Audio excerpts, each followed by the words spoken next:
It started with a single voice echoing through the narrow streets of Cebu, a voice that didn't belong to this time. It carried the warmth of the 1960s, the rhythm of rock and roll, and the heartbreak of a forgotten era. And yet, it came from a jeepney driver. Every morning before the sun rose, Rico Dela Cruz sang softly as he wiped dust from the mirror of his worn-out jeepney. His voice drifted across sleepy houses, over cracked pavements, through the hum of the city waking up. It wasn't just singing, it was a memory reborn, something both haunting and beautiful. But the world never heard him. Until one day, fate decided to give his voice a stage far bigger than he could ever imagine. How could a man with oil-stained hands and second-hand shoes bring the legend of Elvis Presley back to life? How could a Filipino driver standing before Simon Cowell make the entire world stop and listen? That's where this story begins, in the heart of someone ordinary, where extraordinary dreams quietly bloom. When Rico sang, it wasn't about fame or fortune. It was about his late mother who loved Elvis records. It was about the nights his Lola Estrella hummed along with him under flickering lights. It was about keeping something pure alive, a sound, a feeling, a heartbeat that the world had almost forgotten. But sometimes, life hides miracles behind the faces we pass every day. And when Rico's miracle finally surfaced, it didn't come easy. It came through loss, struggle, and one bold chance that changed everything. So the question remains, what happens when a man who has nothing but a song steps into a world that has everything but soul? Because when he finally sang before Simon Cowell, it wasn't just Elvis who came alive again, it was the spirit of every dreamer who ever dared to believe. Rico Dela Cruz lived a life stitched together with quiet routines and humble dreams. Every dawn, before the first rays touched the roofs of Cebu, he would start his jeepney, an old red one that coughed and rattled like a tired friend. He called it Lola Red, because, in his heart, it carried the same spirit as his grandmother, old but unstoppable.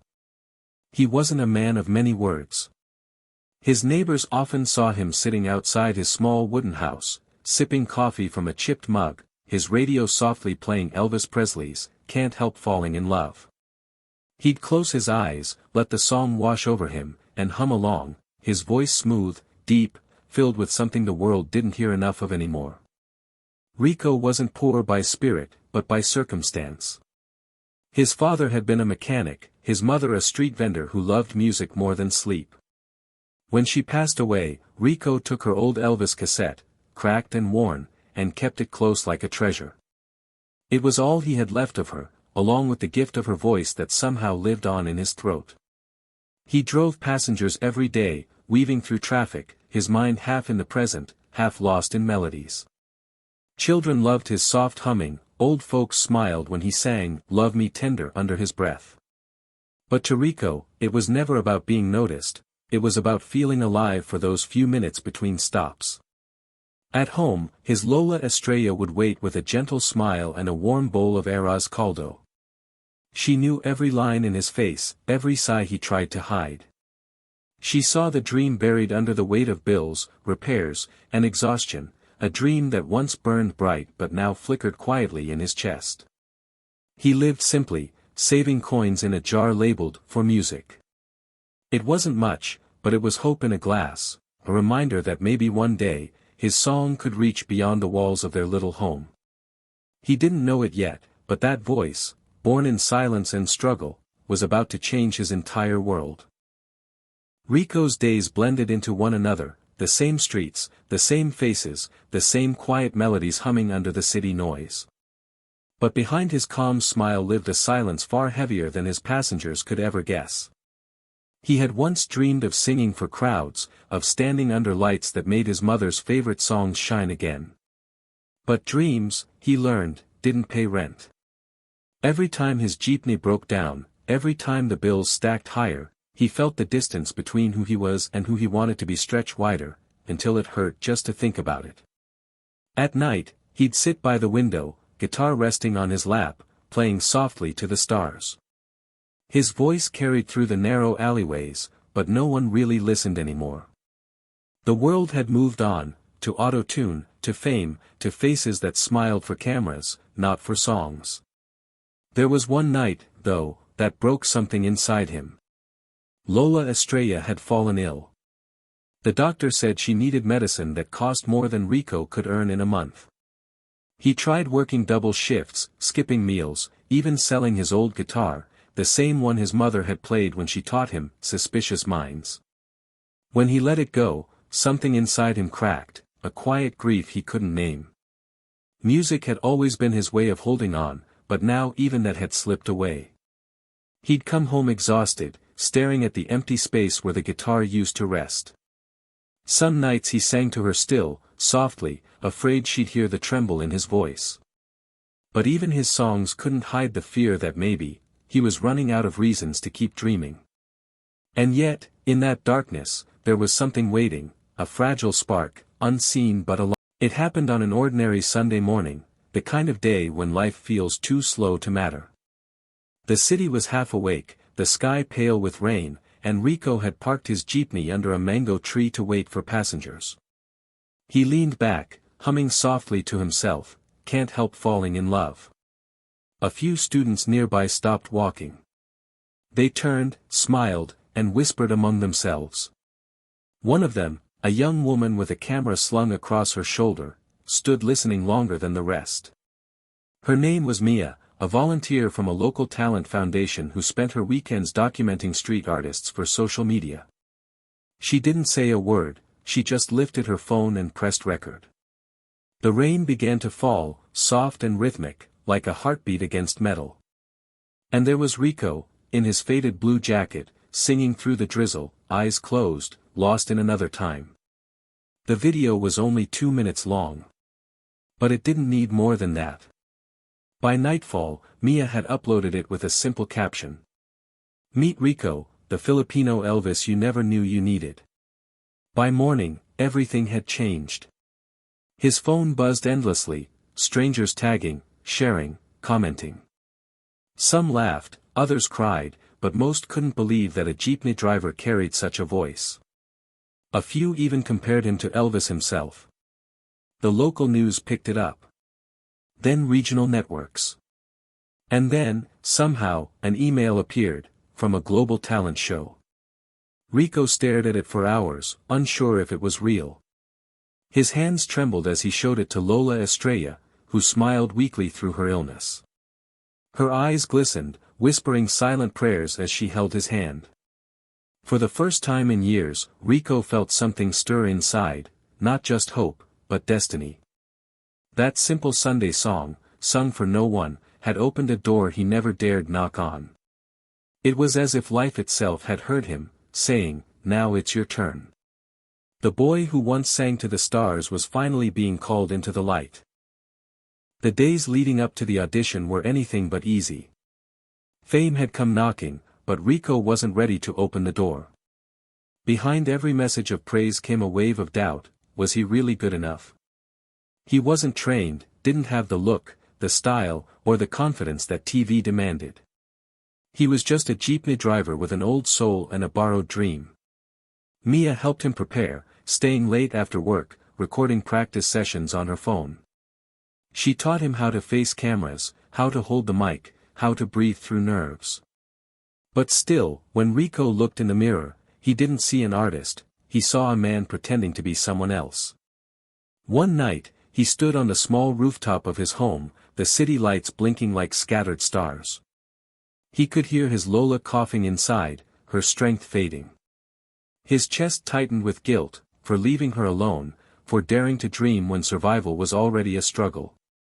But then he remembered her voice, gentle yet firm, reminding him that some dreams are worth the pain. "Sing not for yourself," she once said, "but for everyone who forgot they could." And that changed everything. Rico began to see his gift not as a way out, but as a way through. Every rehearsal became an act of gratitude, for his mother's cassette, for the strangers who listened, for the childhood songs that never left him. He sold a week's worth of jeepney fuel to buy a second-hand suit. It didn't fit perfectly, but when he put it on, he felt something shift inside, a quiet belief, fragile yet real. The night before his flight to London, he sang for Lola one last time. His voice cracked midway, but he didn't stop. It wasn't just a song anymore, it was a promise.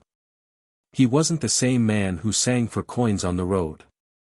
He had learned that true strength isn't in being heard by millions, it's in singing even when no one's listening. The stage lights were blinding.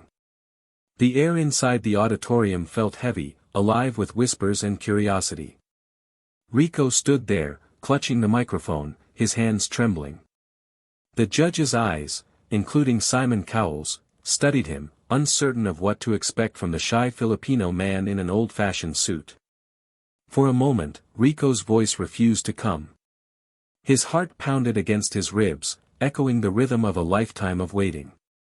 But then, in the dark corners of his mind, he saw Lola's face, her soft smile, her frail hand waving him onward. He took a deep breath. And he sang. The first note cut through the silence like light piercing through clouds. It was, "Can't Help Falling in Love," but not as the world had heard it before.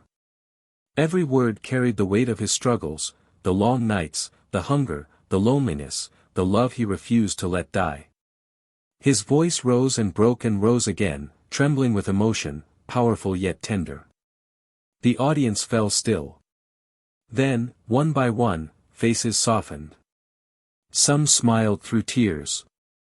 Some closed their eyes, letting the nostalgia wash over them. Even Simon leaned forward, eyes glinting, as if searching for the man behind that sound. When the last note faded, there was silence, the kind that speaks louder than applause. Then, all at once, the room erupted. People stood, clapping, shouting, crying. Rico lowered his head, unable to hold back his tears. He wasn't crying for victory or fame. He was crying because, for the first time, he felt seen. Simon's words cut through the noise, calm, astonished, genuine. "You brought back something the world forgot," he said. Rico smiled through the blur of lights, whispering a silent thank you, to his mother, to Mia, to Lola Estrella, whose soul he felt beside him on that stage. In that moment, the jeepney driver from Cebu wasn't just Rico anymore. He was the voice of every dreamer who sang in the shadows, the Filipino Elvis the world didn't know it needed, until now. Long after the applause faded and the lights dimmed, Rico's story continued, not on magazine covers or glamorous stages, but in the hearts of those who heard him sing. His video replayed across the world, not because of perfection, but because of truth. His voice carried something pure, the sound of a man who had nothing to prove, yet everything to give. Back in Cebu, the small house by the alley became a shrine of memories. Lola Estrella, though frail, lived long enough to see her grandson's moment of grace. She passed peacefully a few months later, smiling as the radio played his audition, the same voice she once nurtured under flickering light bulbs. Rico didn't mourn her with silence, he sang for her again, this time not in sorrow, but in gratitude. He returned home quietly, choosing to keep driving his jeepney on weekends, not because he had to, but because it reminded him of where he began.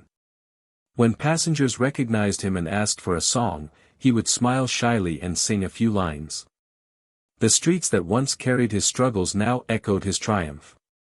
Through all the fame and invitations, he never forgot the lesson his journey carved into him, that dreams don't need perfect timing or privilege, they only need courage and heart. Rico's story became a reminder to millions that greatness can rise from the most unexpected places, from voices that echo in backstreets, from hands calloused by work, from people who keep believing even when the world forgets them. And somewhere, in another small town, a young dreamer listened to his song and whispered, "Maybe I can, too." Because sometimes, the most powerful music isn't what fills stadiums, it's what fills the silence of an unseen life and turns it into hope. Rico Dela Cruz didn't just become the Filipino Elvis. He became the proof that no matter where you come from or how small your voice may seem, when you sing with truth, the world eventually listens.